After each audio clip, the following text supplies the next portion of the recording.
Thank you for tuning in to Locked On Bulls. That's Pat the Designer back. This is Haize. On today's episode, we'll be going off a wild trade idea from Jay Williams on First Take. We'll also be talking about Zach LaVine's free agency a little bit more and DeMar DeRozan getting an MVP vote. All that and more on today's Locked On Bulls.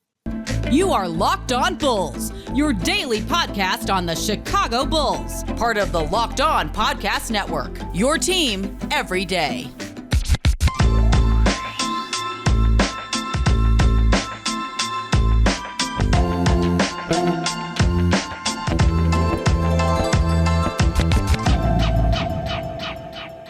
Thank you for making Locked On Bulls your first listen. Locked On Bulls, member of the Locked On Podcast Network, where it's your team every day. We got Pat. Pat is back after being out with COVID for one day. Pat the Designer has come on, man. Let's clap it up. Clap it up for Pat the Designer, who comes back after one day of being out with COVID. What's going on, Pat? Hey, I'm still on the IR, but if I can show up for this show for COVID, y'all better drop a comment and give a listen over. I need a 5-star review right now for me pulling up on the IR. Between me and Haize right now, we the illest podcast on the air right now. He coughing, I'm coughing. We got it cracking. Let's go. There you go, man. And unfortunately, with your return, we got to start it off with just not an intelligent take, bro. Not an intelligent take, bro. Jay Williams presented a trade idea today for the Bulls. This one was the Bulls doing a three-way trade where the Lakers get Zach LaVine, the Knicks get Russell Westbrook, and 2 first-round picks in 2027, 2028. And guess what? The Bulls get Julius Randle and Evan Fournier. Who says no to this trade, Pat? Who says no to the trade, bro? I'll tell you who says no to the trade right now. The Chicago Bulls. Right, exactly. No, man. I feel like it's I don't know how to put this lightly. A dumb take. It's a dumb trade. And it tells me that we are in the offseason of the NBA. And that people have to come up with things, right? Like there's no way, right, where I see the Bulls making a move like this. There's nowhere where I see the Bulls even looking to make a move like this, because essentially the Lakers get a rising star, the Knicks get draft picks and an expiring contract, and the Bulls get 2 bad contracts. There's no logic to the take. There was no merit to the take. Clutch Sports hasn't even talked about this being a situation, right? Like, There was nothing backing this besides the fact that it was Jay Williams that said it on ESPN. And I'm gonna say this on here. Little disappointed in Jay Will, former Chicago Bull at that. Little disappointed in Jay Williams, man. I really I don't see him often go with like, we have nothing else to talk about, so we got to give you this take here and we got to come up with it. I felt a little let down on that one from Jay Will, man. What'd you think of the trade? Man, listen. So we saw Petty come out on the trade, bro. Petty Roosevelt came out on Chicago Bulls Central about this trade, but I literally looked at this, man, and I was just looking, and I was like, in what world do they think that this? First of all, I understand needing to get a third team involved, but the Knicks are trying to improve the team. What does Russell Westbrook even do for the Knicks? Then the fact that it's not even allowed by the CBA. Then the fact that the Bulls... Yeah, the trade has no actual merit to work. Yeah, none. And Julius Randle and freaking Evan Fournier? No Quickly? Like, come on, you could at least throw him Quickly in there, right? That would have made it a little bit more feasible. Oh, Evan Fournier, the player that the Knicks thought was the big free agent signing that made them better, by the way. You know what I'm saying? Like, it was such a hilarious take, bro. It was sad a little bit, but I also understand it. I don't want Muzz coming out like Jay Will's awful. Like, Jay Will's really, really good at his job. Like, I'm not disrespecting him, discrediting him. Bad take. I feel like we're in that point in the summertime where people have to come up with things to talk about. This got the internet jumping. You know why? Because when you poke a stick at Chicago fans, we tend to swing back with a sword. That's just how we are. You know what I'm saying? Even if like it's one of our players, like when people all season was telling me Vooch is a terrible player. The glasses then came on. Oh Lord. Yeah. Oh, what we going into? Hold on. I'm gonna get out the way. Is Petty on the way? Is Petty on the way? No, I Petty's thought out. Petty can't make an appearance on Locking you Them Bulls. can't I need to false keep my alarm job. us like that, bro. When you slowly put the glasses on, that means something going down. No, I just feel like it was a NBA offseason. We have to find something to talk about because there's 2 playoff games left take. And that's how it felt to me. Like it didn't feel like there was anything about the take that had any validity for any team in that situation, right? Like, why would anybody want to take on Russell Westbrook's massive contract? I get it's expiring, but I mean, do you feel like that's going to be something that's going to put you in the right direction? Is this a move that's going to put the Knicks moving in the right direction, right? They're 1 year off of being a playoff team. They probably feel like they have the pieces on this team that can get you back to the playoffs. You just might not have the pieces on this team with the coach on this team, with the owner on this team, which that ain't changing no time soon, but that's a whole different thing. But you would probably feel like if you get the right coaching style, coaching set in there, right? This team talent-wise isn't too far away from at least being a playoff team. And maybe you just got to draft well or something like that. I don't see it being feasible for the Knicks. And the Bulls get worse to me. Oh, way worse. Julius Randle and Vooch next to each other? What does that do? No one's going left. No one's playing defense. Yeah, I mean, and then at that point, so you're moving DeMar back to the 2, Patrick Williams to the 3. So Patrick Williams, Julius Randle, and Nikola Vucevic as their starting front court? I mean, Patrick Williams can play defense. Patrick Williams can do anything. He got to play defense for 3 people. Him and Lonzo are literally going to. Here's the thing. It can't happen anyway, right? What would it solve? Exactly. Does the trade solve anything? Like, does it solve your rebounding troubles? Does it solve you having a 4th scoring option? Does it solve something? No, and the thing that not pissed me off, but that frustrated me a little bit about it is that he presented this as if the Bulls have no other choice. No, the Lakers can't clear enough cap space to really sign Zach LaVine unless the Bulls agree to a sign and trade. They cannot do that. Yeah. So with that being said, the Bulls are always going to be if it involves the Lakers, unless the Lakers can somehow convince Russell Westbrook to not pick up his player option. If they do that, that's the biggest steal in the NBA offseason right there. If they can somehow convince Russ to not pick up that option. But as long as Russ picks up that option, the ball's in the Bulls' court. Yeah. If you think Evan Fournier and Julius Randle are getting you that deal, you got another thing coming. You gave 2 first-round picks to the Knicks. Listen, the Bulls are probably going to need 2 first-round picks that they can actually get, plus a second. Like, come on, man. That deal is just not feasible. It's not feasible. Yeah, I don't see the Knicks getting – I don't see the Knicks getting anything of value out of that deal. I would see, like you said, the Bulls would hold the cards in that situation to me. Like, there's no – the Bulls hold the cards, and – this foregone conclusion that Zach just has to play in LA. He wants to be a Laker so bad. You know what I'm saying? Like, I feel like it's literally, like I said, off-season talk. We've got to connect the dots. Where's Zach LaVine from? Well, he's from Seattle. He had to grow up a Lakers fan. He had to be on the West Coast. He went to UCLA as well. He's got to want to be in LA. He's got to love that city. He's got to, we're making all of these assumptions, not knowing anything actually about Zach LaVine and if he wants to be a Laker. The one thing that I will say that makes more sense than people saying he's from Seattle, so he's going to want to play important. Listen, Zach LaVine has lived in LA in the offseason for at least 5 years. He's in LA. If it was that important for him to be home, guess where he would be living in the offseason? In Seattle. True. Well, probably don't want to be depressed. But he's also a Raiders fan, I guess, too. So, you know what I'm saying? Maybe you want to be in Vegas. But I don't know, man. I feel like it's one of those things. I guess the whole work from home thing is kind of cool, but I don't see it being a feasible option. Also, why in the world would he want to go over there? I guess you get the win right away, right? But what's the longevity of that situation right there as well? Exactly. It's not feasible. And there's a lot of smoke. And we're going to talk to you guys about the smoke surrounding Zach LaVine's free agency a little bit more coming up. But first, I got to talk to you guys about bet. I'm sure at some point you're gonna be able to bet on what free agents are going places. But our partners at BetOnline continue to be the number one source for all your betting needs and sports info. Find all the latest odds, news, sports developments, including this year's basketball playoffs, Major League Baseball scores, which nobody's talking about Major League Baseball, fights, and even next season NFL futures. The BetOnline is your continued source for all your sports wagering information, from live betting to playoffs to esports and more. Head to the website today or use your mobile device to learn more about the trends and action. BetOnline, where the game starts. All right, Pat.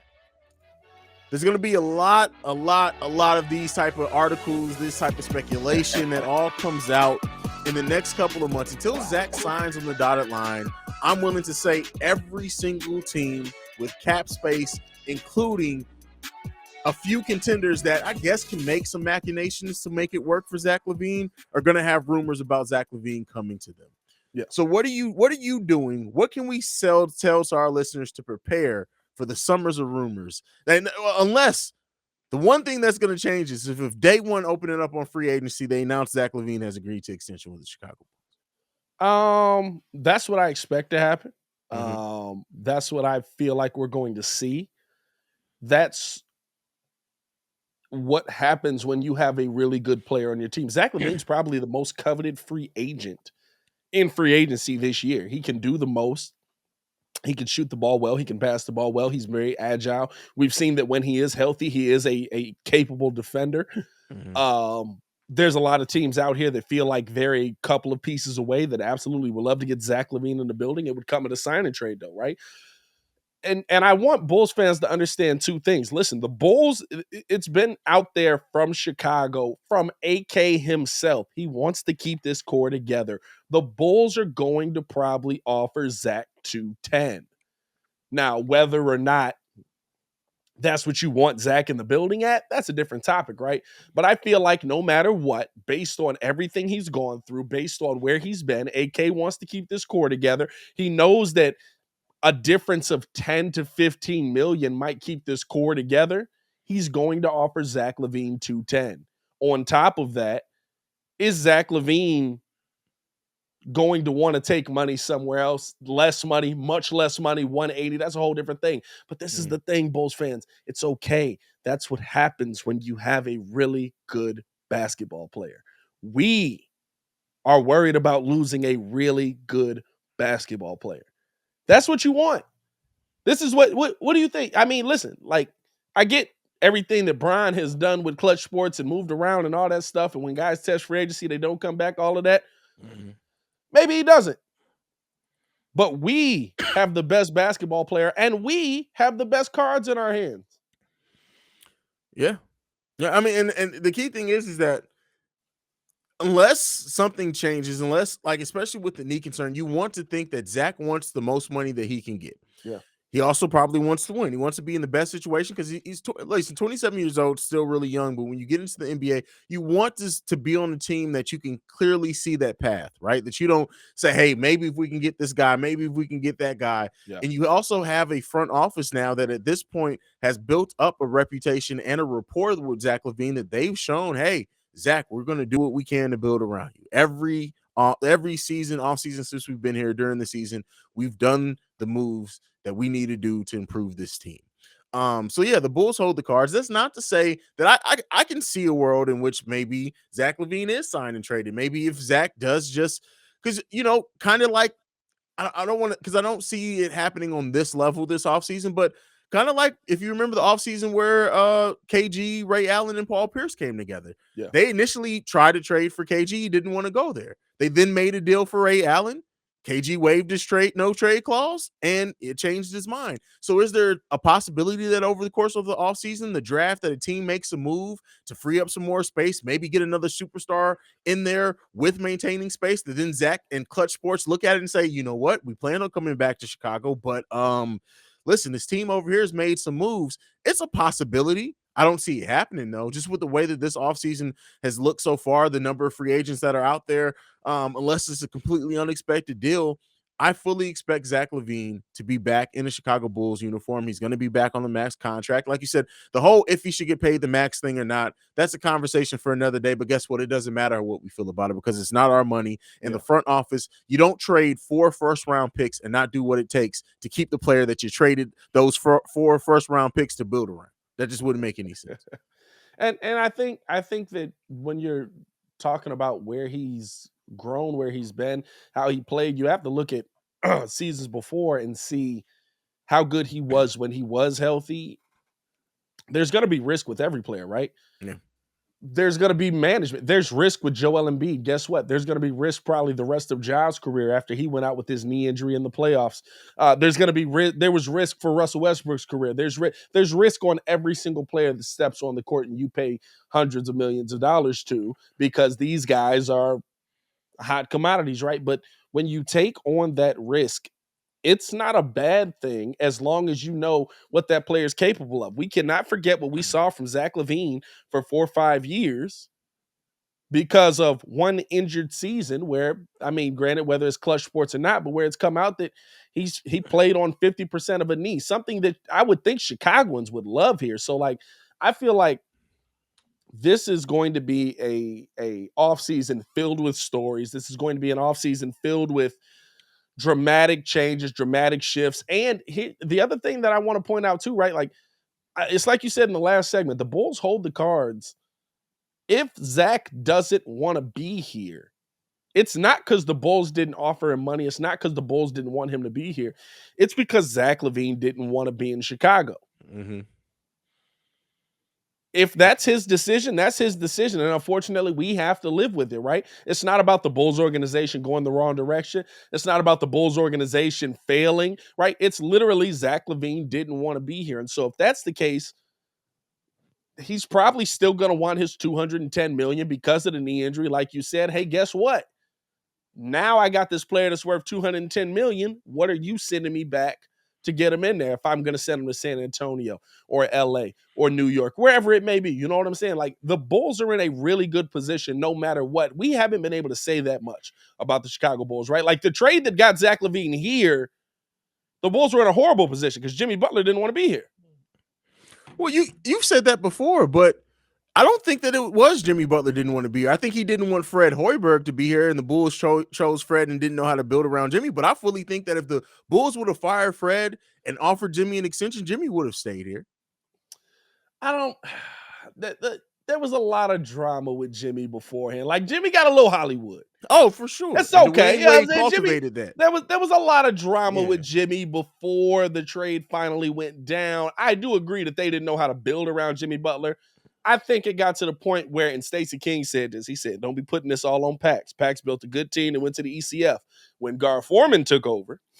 Listen, I had a whole video this season Hey. on that, and I broke down. I said, look at everything that Pax did before Gar Forman came in. He built that team up twice. Yep. And then Gar came in, and then all of a sudden now we can't draft to save our lives. Yeah. So I feel like that's Gar didn't know how to build around Jimmy. Yeah. He had no idea how to do it. And so I think but like, even in that situation, right? Like, if Jimmy wanted to be here, you were still in a weird position with Fred. You were still in, like, you would put yourself in this awkward position where you didn't hold all the cards in this situation and you felt you had to move on from the player. That's not the case going into this offseason for the Bulls. This is an offseason where the Bulls hold all the cards. Zach LaVine's going to want his money. He's going to want to get paid. He's going to want to be on a contending team, which you would think is going to have some talent on it, right? Like, to me, the San Antonio idea is a pipe dream. Yeah, let's go play with DeJounte Murray. Y'all barely made the play-in this year. And if I send him to you, I'm taking half your players that made it possible for you to make the play-in. Yeah. So I feel like we're in a good situation with Zach one way or the other. I'm not worried about it. Bulls fans, block out the noise. And we've talked about it before, like, what happens if Zach leaves? If Zach leaves, the Bulls are in a way better position than what they were when Jimmy left. And if they can force a signing trade, not to say that we're not going to miss Zach, but depending on the team, depending on the assets they could possibly get back, I'm not saying the Bulls are going to be right back where we are right now, but we're not going to be far off from. And we ain't seen AK get fleeced too many times. You know what? Has AK ever gotten fleeced in his There's some people career that as a would say GM? there's some people that would say because of the draft pick of Franz Wagner now that it might have been a fleece on the Wendell side, but I feel like that to me, that's not looking at the full situation because we talk about, if we had kept Wendell, this would have been great. But you got to give something up that's coveted to get something that's coveted, and that's why Vooch is here. Yeah. So the only thing that I think that if the Magic would have taken Lowry in that trade instead of Wendell, that's the only thing that we don't know if that was even a possibility or they were interested in Lowry. But had you been able to add Lowry to that deal instead of Wendell, keep Wendell, bring in Vooch.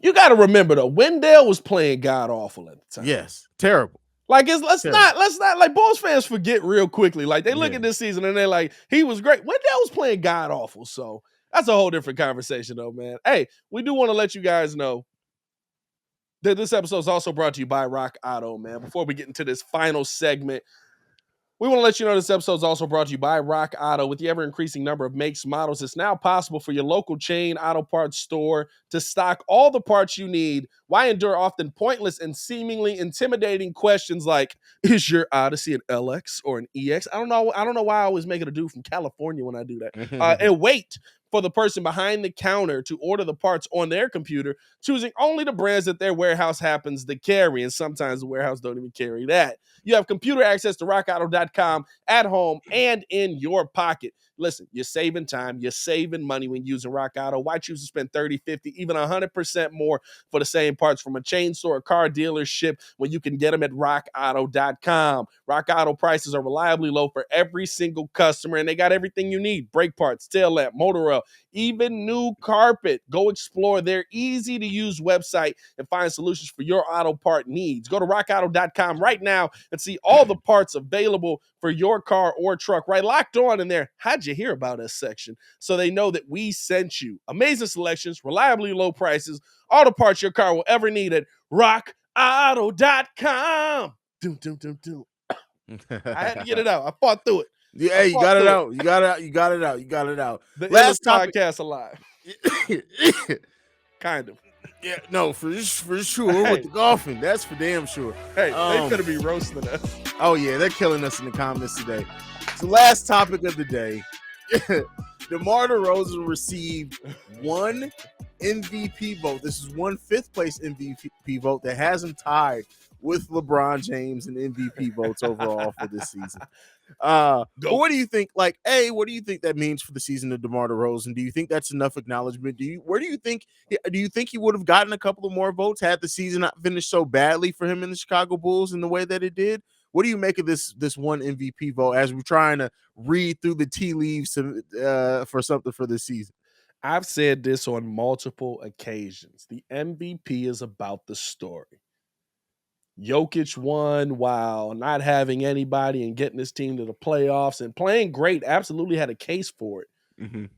But it's about how good is the story. The story's not as good with Joel Embiid when he trades for James Harden. The story's not as good for Giannis Antetokounmpo because he already won one, being the most dominant player in the league, and nothing has changed since then. If the Chicago Bulls had continued to win at the pace that they were winning in the first half of the season, DeMar DeRozan would be your MVP. Will Chamberlain record, worst free agent signing of the offseason. Came in, you expected it to take a little bit of time for it to get to that next level. Instead, they come in right away on fire, dominating teams. What we get out to, a 13-2 record to start the season, something like that. It was a strong start to the season, right? Like MVP, it's poor to me, right? But writers want to write about something interesting. They want to write about something different. This is why on the Windy City Breeze, I talked about, will anybody ever break Kareem's record of 6 MVPs? Because Giannis is 27, Jokic is 27, they both got 2. No. You know why? Because the writers want to write about it. But the storyline would have been so perfect if the Bulls continued to win and DeMar continued to score on the way he was and how he was putting the Bulls on his back through injury. DeMar DeRozan would have absolutely won the NBA MVP this season if the Bulls had continued to play that way, because it's the best story. And that's what the writers want to write about. They want to write about a great story. You really think they want to give it to a dude in Denver? It was just the best city out of the three. Two-time MVP who was picked with the 49th overall pick. Great story. Maybe 41st. I can't remember. 41st, I believe. 41st. We can double check that. Yeah, okay. But yeah, I mean, you say if they would have continued winning at the clip that they were.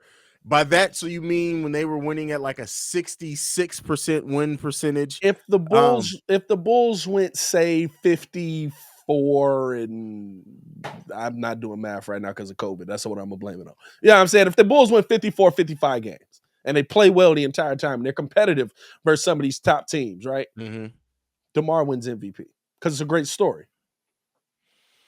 I mean, he did have the best season of his career at his 13th season. That is a hell of a story to be told. And storylines, as we know, they do play a huge part. Like, I think as amazing as Derrick Rose's MVP season was, if he didn't have that speech before the season started, would it have been as clear? He probably would have still won because he was killing it that season. But would he like the next closest player to him? Like it was like 100 and something votes, like 5 for LeBron James. Yeah, and let's be 100. Yeah. I love it. I'm glad Derrick won it. Youngest MVP ever. He'll probably get into the Hall of Fame because of it. That's an episode for a different day. Mm-hmm. Who was the better player that season? Oh, LeBron James, especially in the second half of the season. It wasn't even a question. Yeah, it wasn't even a question. Yeah, but what's the better storyline? Hey, that's why I don't like how the MVP is chosen. I'm not gonna lie. There needs to be some. I will say this till the ends of the earth. There needs to be some Harvard graduate that goes out and he's like, "Hey, this is an algorithm based on win percentage and based on strength of schedule and based on what you did versus great teams versus what you did versus weak teams." But they'll never do that because then it takes the storylines out of it. Takes the story away from about storylines. Yeah, but you know what it does? It takes away the writer's power over the players. Good point. There's power there. If the writers don't like you, like Russ's MVP, right? Harden arguably could have won that MVP.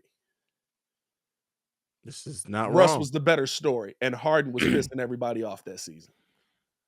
It's true. It's true. It's tough, bro. It's so tough. Interesting. I fully believe DeMar would have won MVP. I said it halfway through the season. I said if they keep doing this, he'll win MVP. They were talking about it on TNT. This is true. Also, credit to LeBron for getting one vote.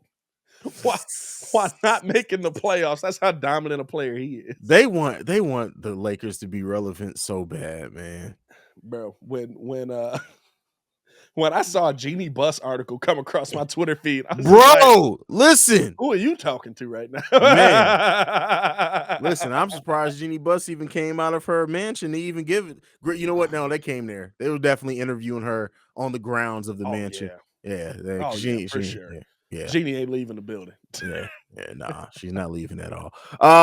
But that's just crazy. That's wild. But shout out to DeMar for getting a vote, and shout out to him for the season that he had. I did his review on the episode that you were gone, and shout out to DeMar for that. Yeah. No, I think here's the thing. He deserved a vote. I respect it, right? Like DeMar played well enough to get a vote, but it weighed out the way it should have weighed out. I'm not upset about where DeMar was. I'm not upset about how that went, right? Like, I also don't expect him to have this kind of season again. But I feel like I don't know how the players look at the vote. Like, that's just cool. Mm-hmm. But I feel like there's some accolation there where somebody looked at you and they were like, nah, bro, like, at a minimum, even if you don't get it, I'm gonna use my vote for you because I watched you do something that I haven't seen anybody do before in my life. This is fact. All right, man. If you don't have anything left, that's the episode for today, brother. Hey, man. I'm just amazed we made it here. You know what I'm saying? Like you good, but me. Listen, hey, COVID ain't no weak punk out here, dog. I ain't gonna lie to you. I'm not gonna lie to you. When you said, "Hey, I should be back today," I'm like, "Hey, he ain't gonna be back," and that's fine. Like that, it's fine. When I logged on today, I'm like, "Listen, if Pat ain't in here, I already kind of got it in my mind what I'm gonna do." When I saw you already in here, I'm like, "I'll be damned. I'll be damned." But shout again. Shout out to Pat the designer for being able one day of COVID, and he's back on the grind. Shout out to Pat. It's kicking my butt. I ain't gonna lie to you.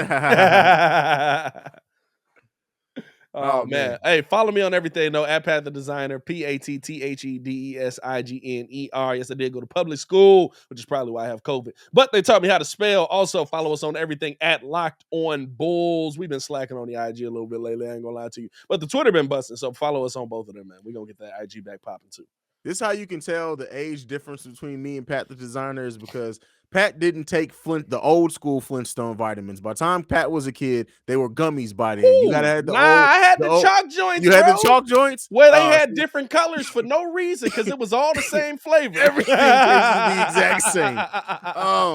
But yeah, you can follow me at CEO Haize, COHAIZE. You can follow us collectively at Locked On Bulls. Thank you again for making Locked On Bulls your first listen of the day. Now for your second listen, go and listen to Locked On NBA. We're the Locked On analysts. The Locked On experts take you deep inside the playoffs with insight and analysis affecting all 30 teams. You can even catch our very own Pat the Designer over there once a week.